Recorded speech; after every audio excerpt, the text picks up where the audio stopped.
India के लिए what matters is सस्ता क्या है। आप मोबाइल बिना चार्जर के नहीं लोगे, चार्जिंग खत्म हो गई तो क्या करोगे? 18 व्हीलर्स जो व्हीकल्स हैं रोड पे, क्या वो भी एक टाइम पे चार्जिंग ना करके बैटरी स्वैप कर पाएंगे? यानी ये पॉसिबल है कि कोई कंपनी अगर 1000 करोड़ रुपए इन्वेस्ट कर रही है, उसको पूरा 1000 करोड़ रुपए वापस मिल जाएगा अगर वो सारी स्कीम का सही तरीके से बेनिफिट लेगी तो यस। बहुत कंट्रोवर्शियल है कि आप बोल रहे हो ईवी के लिए हम लोग मेहनत कर रहे हैं, और 2035 में 10 साल बाद जब हम सोच रहे हैं कि शायद सबके पास ही ईवी है, तो आप कह रहे हो ईवी को टक्कर देने वाले आ चुके हों।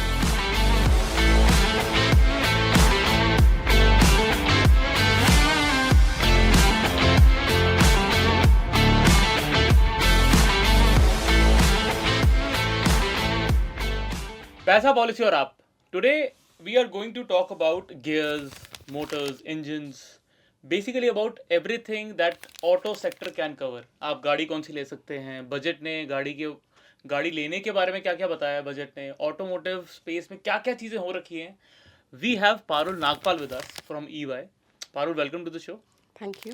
The kind of space that you seen, auto sector की मार्केट इंडिया में ग्रोथ कैसा हुआ है, where did you start, especially from where did you entered into the auto market, and what have you read, what have you, what has been your education background वगैरह, and how have you seen this space evolve, और आपको और क्या लगता है कि what is there to look forward in the future? So I'll start with my background. I'm a chartered accountant by education, Okay. and I've done law also to hone my argumentative skills. That goes with my personality, so that I can argue with my friends, my husband, and my clients. Okay. I started my career with EY as a CA intern back in 2007. Acha. And at that time, coincidentally to my this thing, I was given the indirect tax, and I was the first client that I ever dealt was an auto client. अच्छा. It's an auto OEM, a big auto OEM. That was my first ever engagement in life. So that always got me interested to auto sector and to see. And then life kept happening from this to now we are there. Earlier all these companies were only doing trading. When we started in 2007, not many companies, not the multinational companies, didn't have that big manufacturing plants in India.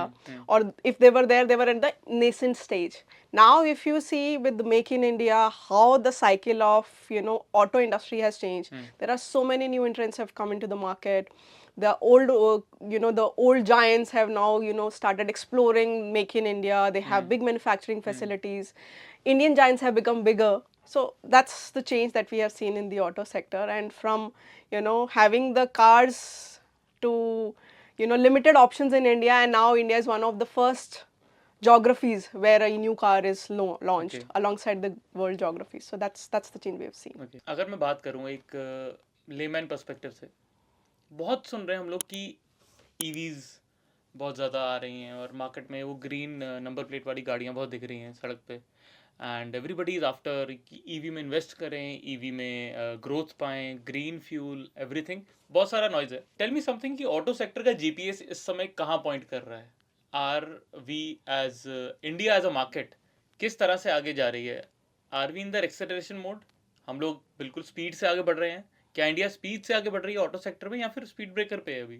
I would say we are in the middle. We are moving at a very, very steady pace. Okay. Some people will think that because December tak the sales were down, right? But that's cyclical. ठीक है. जनवरी में नया model आने वाला है तो बहुत सारे लोग अपनी सेल्स होल्ड कर लेते हैं कि will buy from January, and January onwards you have seen that the cells have picked up. The sentiment of market is very clearly visible from the fact that there are 2-3 big players, right? Indian big players who have proposed that they are going to increase prices. Correct. Effective April 2025, right? And they have been able to do it because they have strong faith in Indian demand, right? And if you see in the last 1 or 2 years, whenever any new model is launched, every time that booking goes oversold.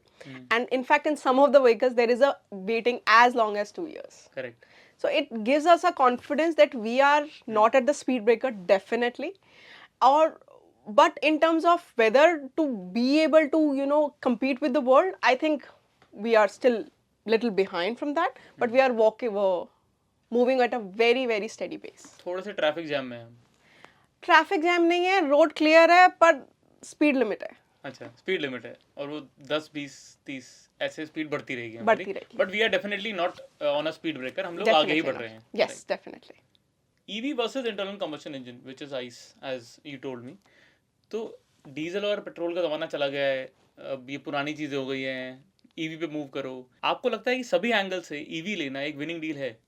आपके पास EV है? नहीं। That answers my question. Okay. So EV on paper and in reality, it looks.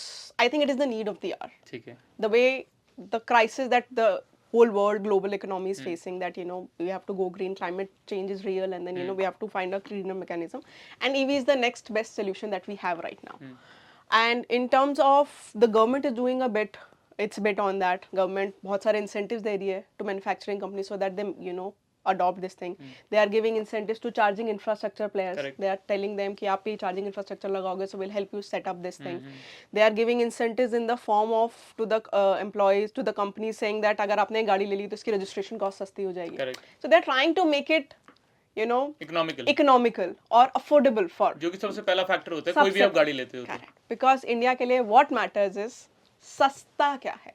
Correct. ठीक है, हमारा pocket पे सबसे ज्यादा focus होता है। पहले बोलते थे ना, I remember as old age में एक मारुति का ऐड आता था, माइलेज कितनी देती है, वो छोटी सी गाड़ी है, पेट्रोल खत्म ही नहीं, सरदार जी, हाँ कितना देती है पर सरदार जी वो पेट्रोल वाली गाड़ी। ठीक है, सिंस देन और सिंस फॉरएवर इंडिया का फोकस सिर्फ ये कि अगर गाड़ी ले ली है तो it should not be a white elephant. Correct. Right, के लिए सबको यही लगता था कि 5-10 साल बाद इसकी कॉस्ट बहुत ज्यादा हो जाएगी, तो हम जब पूरी बैटरी रिप्लेस करनी पड़ेगी। So that's why the companies are also coming up with solutions. In fact one of the OEM player has propose कि वो बैटरी लीज पे देंगे। अच्छा। ताकि आप 10 साल बाद आ जाओ और अपनी बैटरी रिप्लेस करा लो और वो आपकी पूरी साल में रिप्लेस होके कॉस्ट हो जाएगी। So they are also trying to make it as efficient as incentives दे रहे हैं, इंसेंटिव्स जितना हो सकता है, जितना हो सकता है। अच्छा। So from that perspective yes, India EV की जर्नी पर काफी आगे आ चुका है, बट अगेन हम लोग ना थोड़ा टाइम लेते हैं एडजस्ट करने में। जैसे आपने भी अभी तक ईवी नहीं ली, यही सोच के नहीं ली ना कि पहले मेरा पड़ोसी ले ले, उसकी ठीक चलेगी फिर मैं लूंगा। The biggest hurdle right now in EV खरीदने जाते हो आप, मोबाइल बिना चार्जर के नहीं लोगे। सिमिलरली आप जब तक चार्जिंग का जुगाड़ नहीं करते, पेट्रोल का जुगाड़ या फिर पेट्रोल पंप जैसे कोई चीज़ नहीं आती ईवी के अंदर, आप क्यों गाड़ी लोगे? क्योंकि अगर चार्जिंग खत्म हो गई तो क्या करोगे? That is very common issue, but I think government इस पर बहुत काम कर रही है। वो चार्जिंग इंफ्रास्ट्रक्चर के लिए उन्होंने काफ़ी चीज़ें अरेंज करी है, पीपीपी मॉडल में भी आ रहा है। In fact there is a scheme which is called PM E drive, जिसमें वो चार्जिंग इंफ्रास्ट्रक्चर के लिए स्पेसिफिक फोकस करके उसको इंसेंटिव्स दे रहे हैं। एंड इनफैक्ट ऑटो, अगर आप टू व्हीलर सेक्टर में देखोगे तो इसी तरह की स्कीम से ही these vehicles have become affordable. So government कर रही है, बट अगेन हम लोगों को भी उससे थोड़ा सा आगे उठना पड़ेगा। ठीक है, चाहे ये थोड़ा सा अनकंफर्टेबल होगा इनिशियली, बट अगर ज्यादा लोग होंगे, ज्यादा लोगों के पास ईवी होगी, so obviously the infrastructure will, there are so many private players who have come into the place. Right, I think आजकल कोई भी ऐसी सोसाइटी नहीं होगी जिसमें 2-3 चार्जिंग इंफ्रास्ट्रक्चर नहीं है। बट हमें क्या है कि हमें अपने घर के कंफर्ट में गाड़ी चार्ज करें, तो थोड़ा सा for the sake of environment I think will have to change our mindset and move further in this direction. Technology wise आपको लगता है जैसे टू व्हीलर में बैटरी स्वैपिंग का ऑप्शन आ गया है, हम लोग देखेंगे 4 व्हीलर्स में या फिर 18 व्हीलर्स जो व्हीकल्स हैं रोड पे, क्या वो भी एक टाइम पे चार्जिंग ना करके बैटरी स्वैप कर पाएंगे? Of course that they have to do. हमारी कंट्री में जिस तरह का पॉपुलेशन है, जिस तरह का ट्रैफिक सिचुएशन है, राइट, व्हेन यू वांट, हम लोग अपने साथ ऑब्वियसली अपना पेट्रोल टैंक, जब whenever we are travelling out station, एक पूरा पेट्रोल टैंक पूरा करके चलना है, चाहे you don't know what happens on the way, right. So from that mindset, because we as Indians like to be extra prepared, ये आप तो हमें हमेशा सोच के चलना है कि क्या चल रहा है। So obviously that is going to be there. Probably the leasing, the petrol pumps will be more equipped or the charging infrastructure will be more equipped. अभी आप देखोगे तो Tier 1 cities में चार्जिंग इंफ्रा है, Tier 2 cities में charging infra develop होगा, because आप जब रोड पे ट्रैवल कर रहे हो तो आप Tier 1 से दूसरी Tier 1 में भी जा रहे हो, तो बीच में Tier 2 Tier 3 cities पड़ेंगे, right. And when you have that comfort, अब आपको वो स्ट्रेस नहीं होता, बिकॉज आपको पता है हर थोड़ी देर पे पेट्रोल पंप है, you will be able to fuel, add fuel to your car.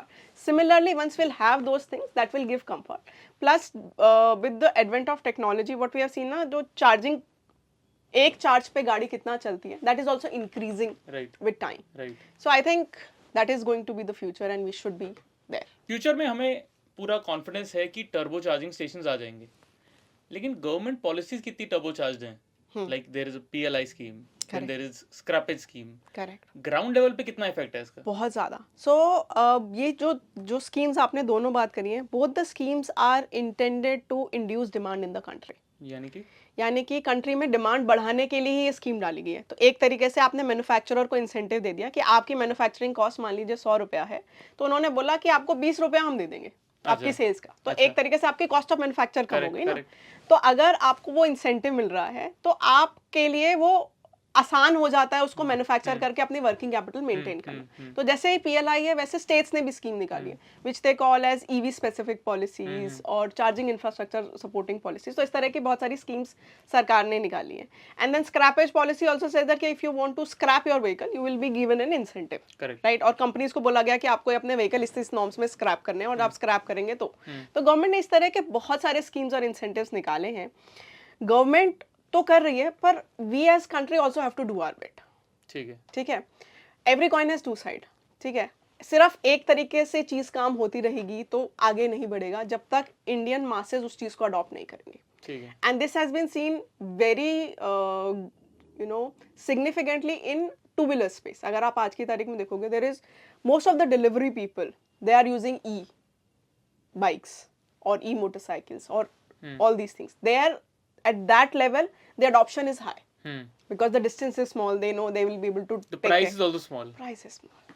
So from that standpoint, yes, government की पॉलिसीज तो हैं बट गवर्नमेंट अकेले नहीं करेगी जब तक अडॉप्शन नहीं है। ठीक है, जब अडॉप्शन होगा तो दूसरे प्लेयर्स को भी ये दिखेगा कि जब चार्जिंग के लिए रिक्वायरमेंट है, जब चार्जिंग के लिए लोग आने लगेंगे, उनको दिखेगा मार्केट में इनफ ईवीज हैं, तो वो अपने आप प्राइवेट प्लेयर्स भी उसमें इन्वेस्टमेंट करते हैं ताकि it's a coin of two side, demand supply. तो जितनी डिमांड बढ़ेगी उस हिसाब से सप्लाई भी अवेलेबल हो जाएगी। Right now if you want to paint me a picture, for example अगर मैं बात करूं in terms of, let's talk in terms of fruit sizes. अगर ईवी का मार्केट अभी सेब है, इट्स एन एप्पल, और पेट्रोल डीजल कार का मार्केट इज अ वाटरमेलन, तो सेब को वाटरमेलन बनने में कितना टाइम लगेगा? आपको क्या लगता है कि व्हेन ये सेब वाटरमेलन कब बनेगा इंडिया के कॉन्टेक्स्ट में? हाँ, इंडिया के कॉन्टेक्स्ट में ये सेब वाटरमेलन आई थिंक अब मैं ये कहूँगी कि सेब और वाटरमेलन जितना डिफरेंस तो नहीं है, बिकॉज यू वुड से कि कुछ सेगमेंट में आप देखोगे कि ईवी की sales have surpassed the sales of ICE. So it is muskmelon, it's musk, तरबूज है, तरबूज और खरबूजा और तरबूज। तो उसमें आई थिंक अभी नेक्स्ट 4 to 5 years में we should be there. 4 to 5 years, that's your prediction? Prediction is a very very strong word, but that's my aspiration. India की मेक इन इंडिया वाली strategy I think it's working well, right. But do you think अभी भी हम China और Germany से कुछ सीख सकते हैं? Because they have been leaders in the auto space. India को कितना टाइम लगेगा चाइना और जर्मनी टाइप का बनने में? बहुत ही अच्छा क्वेश्चन है। सो यस, देखो सीखने की तो कोई उम्र नहीं होती और सीखना कभी भी छोड़ना चाहिए। The moment you stop learning I think you stop growing. And India as a country I would say that we are very resilient. ठीक है, we learn very fast, we adapt very fast, whether we apply it or not, we learn and adapt very fast to the things. So China is known for its technology in the EV sector because China के पास access to the raw material है, China के पास नई technology है, China के पास government support है। China में government support भी उस तरीके का है कि आपको स्वैपिंग पे मिलेगा उनके साथ। अभी 2025 में उनकी एक नई स्कीम आई है where they have said these things, और because they have access to, और वहाँ पर the kind of support that they give to each other as a country, not China, I think any big European companies where we were talking about. So there is a lot of sharing of technology that keeps happening. Like for example, if I take the Japanese players or German players, all of them have such good collaboration with each other that they help each other grow, right? And that's how they have been growing. चाहे China हो, Japan हो, Germany हो, कोई भी country हो, all of them have very strong feeling for their other fellow country people, right? And that comes from the country sentiments. So I think that is one area where we need to look at each other, and our auto players have to start sharing those technologies with each other, right? If someone has achieved something which is good, they should share it with their fellow players in the country so that they can also leverage that. Second is I think innovation. Innovation अभी हम ना बहुत पीछे थे I think कुछ साल पहले तक जब हम बात करें तो जैसे मैंने आपको बोला कि 2007 में ज़्यादातर गाड़ियाँ ट्रेडिंग होती थी अब more and more vehicles are getting manufactured in India because of the make in India so वो मेक इन इंडिया ने कुछ हद तक तो वो रिजॉल्व कर दिया है इंटेंट लोगों का कि वो गाड़ी इंडिया में बनाए बट जो एक सबसे इम्पॉर्टेंट एस्पेक्ट है for our country to become a world leader is to innovate and find something which is unique proposition for India because India is a geography as a demography is different than the other countries that you mentioned. Correct. Right? We are nowhere alike. ठीक है? Our biggest asset is human capital. Right? How do we leverage that? Our biggest asset is our technological bend of mind. Right? How do we leverage that? This is where I think India is at right now. They are trying to figure out how do they leverage all the strengths that India have and become a superpower. If by God willingness, maybe we should be there very soon. By God's grace, definitely it will happen. But Make in India, is it helping in this? Yes, definitely. So like I said that Make in India ने एक ऐसा platform दिया है India के लोगों के लिए जिसकी वजह से इंडिया में एम्प्लॉयमेंट्स बहुत बड़े हैं ठीक है there is the manufacturing capabilities have increase government is footing the capital expenditure which is needed for the growth of the country and जो companies हैं उनको भी incentive मिलता है see every businessman is here for to make profit Correct. ठीक है if you promise them to reduce their costs it is their skin government is saying that I will help you reduce the cost of manufacturing in India and that helps them motivates them to set up manufacturing facility in India and with the global crisis that happened they would also want to localize their manufacturing facilities where their consumption is high right so all of these factors by God's grace are working in India's favor and definitely the government policies of Make in India are a boon to the country's growth that we are seeing in last few years and hopefully I think the results will be seen the better results will be seen in the coming years. So what you're telling me is that these companies know that they are benefiting from India and they want to continue to benefit from India and in turn क्योंकि make in India से ये possible होगा कि हम भी benefit कर पाएंगे because technology sharing होगी और ये सब चीज़ें होंगी लेकिन इन कंट्रीज को अच्छा खासा बेनिफिट होता है बिल्कुल होता है जैसे कि अब आप कोई कंपनी यहाँ पर सेटअप कर रही है setup cost of a manufacturing plant is very high ठीक है जैसे कि फॉर एग्जाम्पल ऑटो PLI के रेफरेंस में अगर हम बात करें तो सरकार ने बोला है कि 1,000 करोड़ खर्चा करना है एक OEM को अच्छा ठीक है to be able to in a span of 5 years to be able to be eligible for incentives under auto PLI. अब ऑटो PLI सिर्फ एक स्कीम नहीं है ऑटो PLI के साथ साथ और भी बहुत तरह की स्कीम है जैसे कि मैं आपको बता रही थी स्टेट इंसेंटिव स्कीम्स हैं तो स्टेट ने भी अपना EV मैन्युफैक्चरिंग को एक बेनिफिट दिया है कि अगर आप हमारी स्टेट में मैन्युफैक्चरिंग फैसिलिटी लगाओगे तो जो भी आपने कैपिटल लगाया है उसका 20 से 25% कुछ हम आपको वापस कर देंगे उसी तरीके से अगर देर आर सम कस्टम्स का schemes also which helps you reduce the cost of import of capital goods because capital goods India में अभी बन नहीं रहा है तो कैपिटल गुड्स जो होता है की कैपिटल गुड्स है वो आपको इंडिया से इंपोर्ट करना तो ऐसे करा के जो आपकी जो कॉस्ट आती है ना जो total the government proposes that they want to give you back that cost of I would say that half of that cost in some cases up to half of the cost in some cases equivalent to the cost that you have invested in a span of 8 to 10 years यानी ये possible है कि कोई company अगर 1,000 करोड़ रुपए invest कर रही है उसको पूरा 1,000 करोड़ रुपए वापस मिल जाएगा अगर वो सारी स्कीम का सही तरीके से बेनिफिट लेगी तो yes that's I think that's a big motivation yes and this has come from the make in India policy yes that's why I was saying that Make in India has given that incentive to the people to be able to manufacture in India EVs तो आ गई हैं ठीक है we are already seeing EVs around next क्या है hydrogen fuel cells या फिर solar powered cars next बड़ी टेक्नोलॉजी क्या आने वाली है व्हीकल सेक्टर में ऑटो सेक्टर में क्योंकि बहुत कुछ देख लिया हमने चार्जिंग स्टेशन ये वो इथेनॉल की अनाउंसमेंट हो गई ऐसी कोई टेक्नोलॉजी का बताइए जो अभी तक अनाउंसमेंट नहीं हुई है बट आ सकती है तो ऐसी कोई टेक्नोलॉजी का अनाउंसमेंट नहीं हुआ है और आ सकती है अगर हमें पता होता तो हम सरकार में बैठे होते ना तो the point is that but आपका क्वेश्चन बहुत ही वैलिड है ईवी के बाद क्या ईवी के बाद देखो ईवी का ऑल्टरनेटिव तो ढूंढना पड़ेगा because EV is not as green as it looks अच्छा बिकॉज ईवी को चार्ज करने के लिए अगर हमारी कंट्री के लैंडस्केप में हम बात करें तो ईवी को चार्ज करने के लिए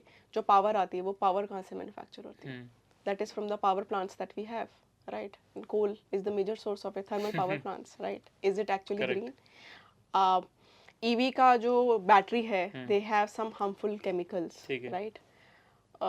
Whether we are equipped to handle the wastage of the same, or whether the world, India तो handle करे ये, पर as a world डालना तो world में ही कहीं है ना, हम्म। right? So उसका जो waste है, how do we you know, in our spirit to be green, are we actually making the world a greener economy, greener place, or we are leaving, you know, problems for the future generation? So definitely that is why the whole world is looking at the new technologies. Some of the technologies you mentioned are solar power, yes. Then Hydrogen fuel hydrogen fuel, yes, that is more eminent and near to the future. And I think many companies, many countries have started doing big research in these sectors, and they are trying to leverage and how they can do it. But I think I would say that India थोड़ा सा पीछे है अभी. I think हमारा EV का adoption जब होगा उसके बेसिस पर कौन सी नई टेक्नोलॉजी के लिए हम ज़्यादा अडॉप्ट कर लेंगे, that will be this thing. But like I said, हम कर लेंगे.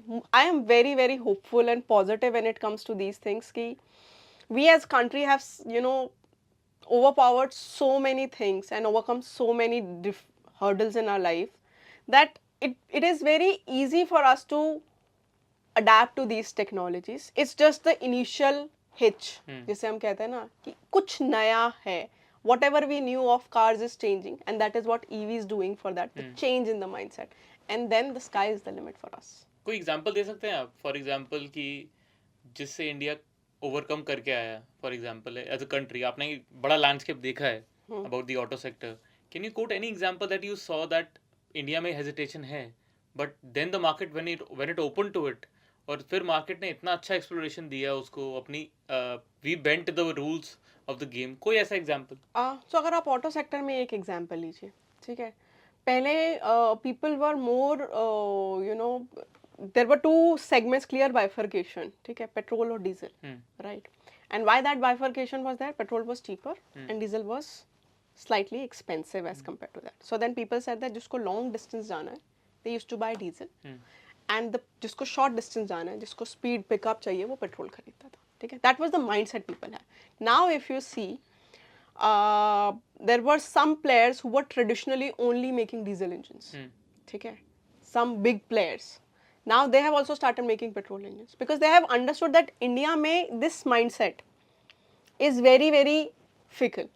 The people who used to, अब आप कॉम्पैक्ट एसयूवीज का एग्जांपल ले लो, राइट. इस पूरे उसमें तो पेट्रोल डीजल बाइफर्केशन लोगों के दिमाग में, सिमिलरली एसयूवीज और नॉन एसयूवीज का दिमाग में. अब आप देखो इंडिया में जितनी कॉम्पैक्ट एसयूवीज बिकती हैं या दीज व्हीकल्स बिकते हैं, उतनी ज़्यादा व्हीकल्स शायद ही कहीं बिकते होंगे. अच्छा. रीज़न उसका एक ये है कि हमें दिखने में भी अच्छी गाड़ी चाहिए और रोबस्ट गाड़ी चाहिए because of the Indian roads. So अब जो पेट्रोल इंजन के साथ लोगों का प्रॉब्लम था, that has also been overcome. The companies have innovated and diesel engine is also become equally efficient because by then the price was point is become same, right? So that's what I feel कि Indian market बहुत जल्दी नई चीज़ को adapt करता है. So पहले आप थोड़ा टाइम पहले तक देखोगे बहुत कम व्हीकल्स आते थे जो कॉम्पैक्ट एसयूवी सेगमेंट में आते थे. अब ऑलमोस्ट हर व्हीकल ही कॉम्पैक्ट एसयूवी सेगमेंट में. Sedan has become is like almost gone, ठीक है. बहुत कम गाड़ियां आपको दिखेंगे, नए न्यू मॉडल्स नहीं आएंगे. जो भी नए मॉडल्स आ रहे हैं या तो वो एसयूवी में आ रहे हैं, कॉम्पैक्ट एसयूवी में आ रहे हैं, या फिर स्मॉल कार्स में आ रहे हैं. So that's what the change in the landscape that we have seen. पहले लोगों को लगता था कि sedan is the way to go, but that we have changed. बहुत लोग कह रहे हैं और गवर्नमेंट भी कह रही है that since the ride sharing cabs have, you know, they have taken space in our lives. It's a common thing now to book an Uber, to book a, you know, to book a taxi and go somewhere. Correct. Government और लोगों का combined ये कहना है कि youth इसलिए गाड़ी नहीं खरीद रहा है क्योंकि गाड़ी का ऑप्शन उसके पास ऑलरेडी अवेलेबल है, उसको खरीदने की जरूरत नहीं है. ऑटो सेक्टर पे इसका इम्पैक्ट पड़ेगा या फिर पड़ रहा है? Is this a red flag? Are cabs a red flag for the auto sector? No, I would disagree with it because cabs भी तो ऑटो सेक्टर में ही बनी है ना, ठीक है. आप अपनी गाड़ी लेके जाओ या प्राइवेट राइड हेल करके जाओ, करेक्ट. गाड़ी तो आपको चाहिए ही चाहिए, ठीक है. Second is the way the population is growing, ठीक है, the way parking space is a problem. Many players are coming into this fleet operation thing, so they are keeping a fleet to be able to manage to the need of the youth. So if you are not driving your own car, you are driving a taxi. That taxi is bought by someone who is managing a big fleet. Because India की demand के लिए हम लोग बहुत ही fickle minded हैं. अगर एक चीज़ अभी नहीं मिलेगी तो वो ऐप से हमारा दिल उठ जाता है. 2 बार ही आपको उबर बुक करने में प्रॉब्लम हो गया, आप ओला पे शिफ्ट कर जाओगे. आपको ओला पे प्रॉब्लम होगी, आप किसी और ऐप पे शिफ्ट कर जाओगे. Right, we are very very fickle minded कि नहीं, इस पे राइड्स अवेलेबल नहीं है, let's do this thing, because for us convenience is the key. Correct. Right. So there are places जहाँ पर आपको राइड के साथ when you are going with your family, you are looking for your safety security, then obviously people have to have their cars. I think youth is also understanding it's convenience over ownership. Right. So whether you own it yourself or someone owns it for you, that's the whole difference. But obviously to meet the need of the increasing population that our country has, and our need to be able to go from place A to place B, right, घर से काम कर सकते हो but still you need to go out. Right. So I still feel कि auto sector को इससे कोई इम्पैक्ट नहीं पड़ेगा, चाहे मैं गाड़ी खरीदूं या मैं टैक्सी में जाऊं, बिकॉज अगर मेरी टैक्सी भी तो कोई खरीदेगा ही ना. इनफैक्ट आप गवर्नमेंट ने एक ONDC करके एक प्लेटफॉर्म बनाया है, where what they have done is they have making a ride hailing app, where something similar to how do I say that? उसमें the concept they are trying to is that they are creating a platform where you can look at the it's an equivalent of Uber but not completely an equivalent of Uber. That would be, as a tax expert, it would be a wrong statement to make, but in a common parlance अगर आप समझना चाहें तो एक तरीके से Uber का replacement है. अच्छा. Right. Tax wise it is an incorrect statement. But अगर आप देखो तो in a way it's the easiest way to understand is कि आपको एक जगह मिल गई जहाँ पर जाकर आपको आपकी गाड़ी मिल जाएगी. उसके लिए मेनी कंपनीज, ठीक है, अपने लिए फ्लीट बना रहे हैं. अच्छा. क्योंकि they want to participate in the mobility journey. ठीक है. तो गाड़ी बनेगी, कोई खरीदेगा, तभी तो यूज होगी. एक लाइफ साइकिल में if I buy a car versus I don't buy a car, मैं कैब्स पे डिपेंडेंट हूँ, मुझे सस्ता क्या पड़ेगा? देखो ये आपके ना बहुत सारी चीज़ों पे फैक्टर्स पे डिपेंड करता है कि आपका लाइफस्टाइल क्या है. ठीक है, अगर आप हमेशा कैब के लिए वेट कर रहे हो, there is a time cost of money you are paying. Right. Time का कॉस्ट टाइम का कॉस्ट आप पे कर रहे हो. आप वो टाइम कुछ और करने के लिए यूज़ कर सकते हो जो आप कैब की वेट करने के लिए यूज़ कर रहे हो. सेकेंड, आप अगर आप कहीं पे जा रहे हो, आपका कंफर्ट है. राइट. you know आप ट्रैवल कर रहे हो, when you're traveling in your own car you have your set of things, right? You don't have to think every day, put a brain space की मुझे हर रोज ये 4 चीजें अपने साथ लेके जानी है. आप उबर में जा रहे हो या आप किसी राइड हेलिंग पे जा रहे हो, तो आपको हमेशा ये इंश्योर करना है कि आपने सारी चीजें ली कि नहीं ली. करेक्ट. ठीक है, आप वो चीजें लेकर भी जा रहे हो, गाड़ी से लेकर भी निकल रहे हो. इनकन्वीनियंस है. Plus safety security, right? Everything said and done, when you are driving or you are in control of your own life and when someone else is in the control of your life, right? The back your space. So how do you feel more comfortable when you are driving or when you are sitting in the passenger seat? Correct. Right, you are driving because you are seeing the road. In fact, most of us, while we are sitting on the passenger car, we are driving, parallel driving. Right? We do that because of this thing. So there is a cost for everything. Not everything can be measured in terms of monetary value. You can mention, compute it, but again, it will depend on you as an individual, you as a household, as to what your priorities are. तो आपको क्या suit करता है उस हिसाब से है. And people who are quoting this की राइड शेयरिंग की वजह से लोग गाड़ी नहीं खरीद रहे, it may be right, may be wrong for some people. For some people. ठीक. ऑटो सेक्टर और AI now they are on parallel roads, है ना. automation is entering into the auto sector as well. right now जब हम गाड़ी में बैठते हैं हम लोग बोलते हैं कि म्यूजिक चलाओ, यहाँ रास्ता बताओ. we talk to our cars now. वो वाला टाइम कब आएगा जब हम बोलेंगे गियर चेंज कर दो, स्पीड बढ़ा दो, ब्रेक लगा दो? और सेल्फ ड्राइविंग कार क्या एक रियलिटी बन सकती है इंडिया में? तो आपने बहुत ही सही बात कही कि टेक्नोलॉजी इस वक्त बहुत ज़्यादा बूम पर है. और in fact I was having a discussion with one of the professors and he mentioned a very good point. He said that human evolution में there have been multiple phases. जब ह्यूमन काइंड का future बहुत ज़्यादा change हो गया. जैसे कि agricultural revolution, जब when we were nomads and we figured ki, oh, we can stay at one place and grow something. Agricultural revolution, then industrial revolution, oh, we can use the machine or force and physics to make our life simpler. सामान बना सकते हैं. Simpler.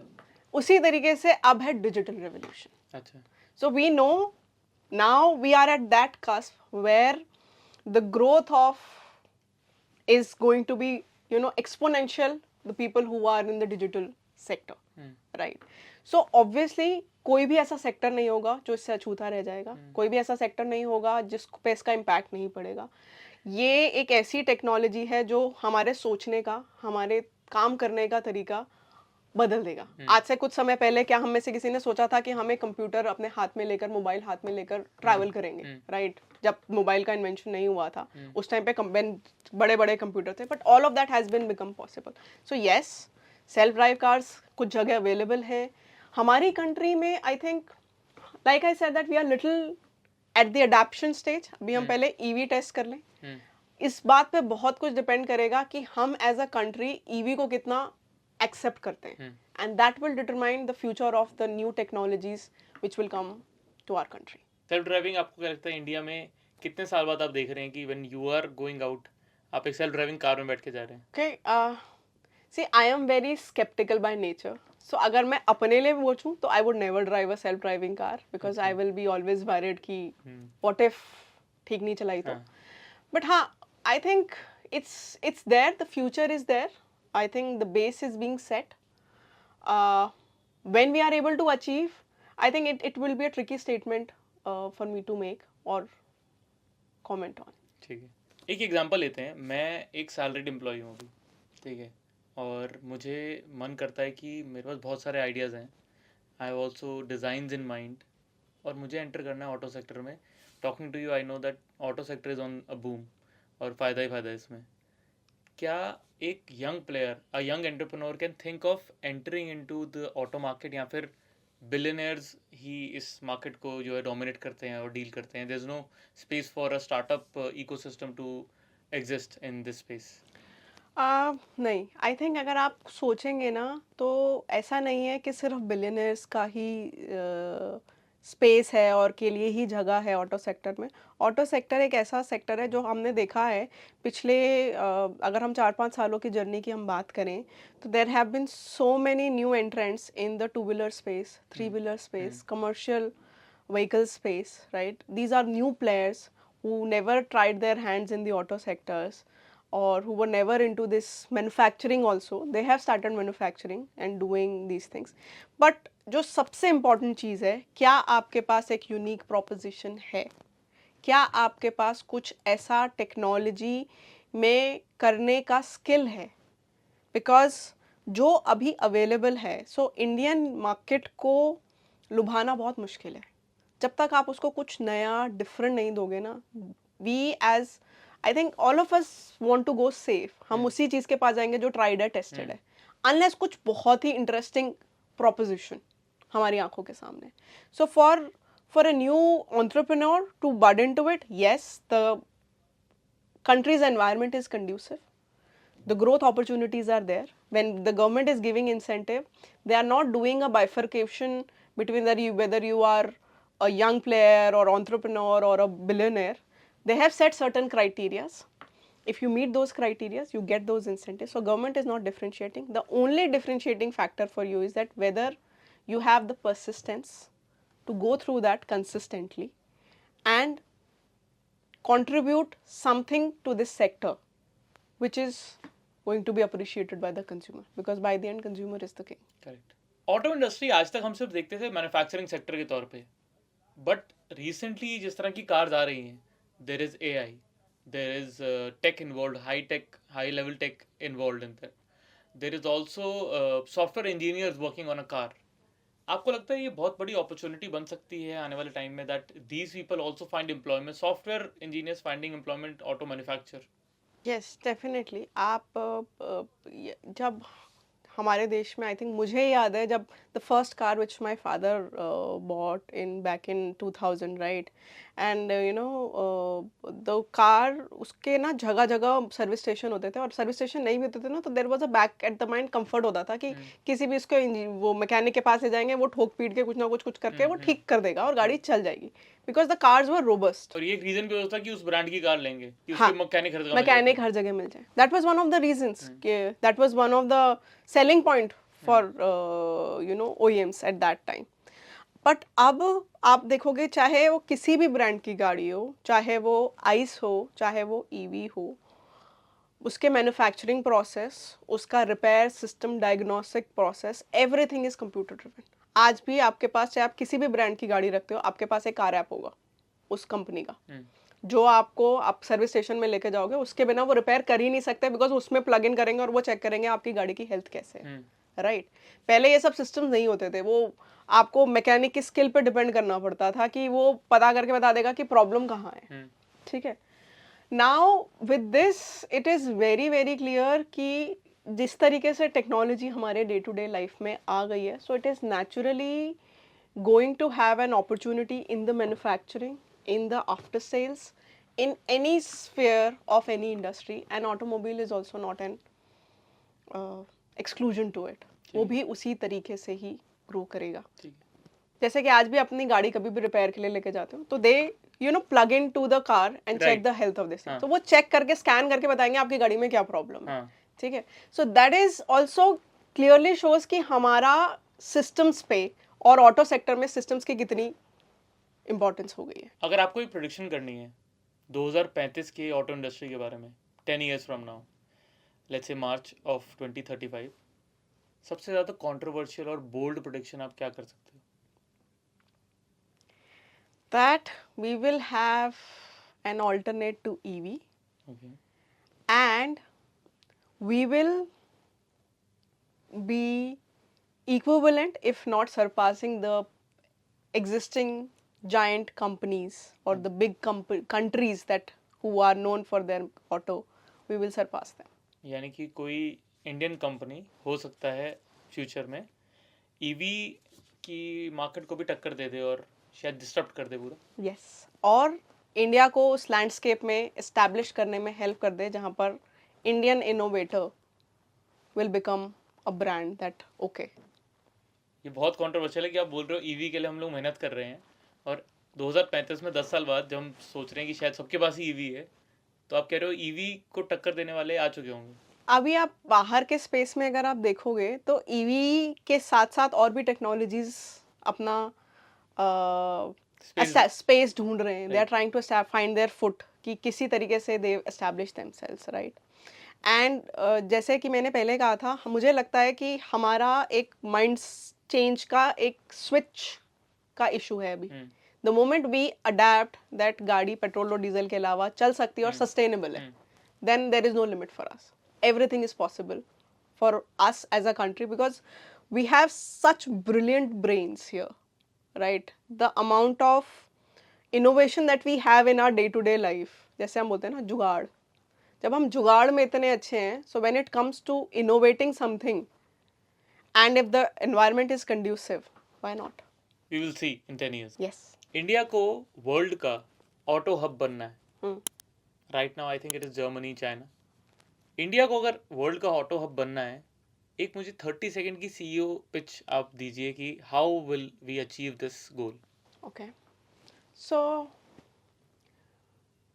India का biggest strength is human capital. ठीक है. Right. And if India leverages its human capital and its capacity to take risk, right?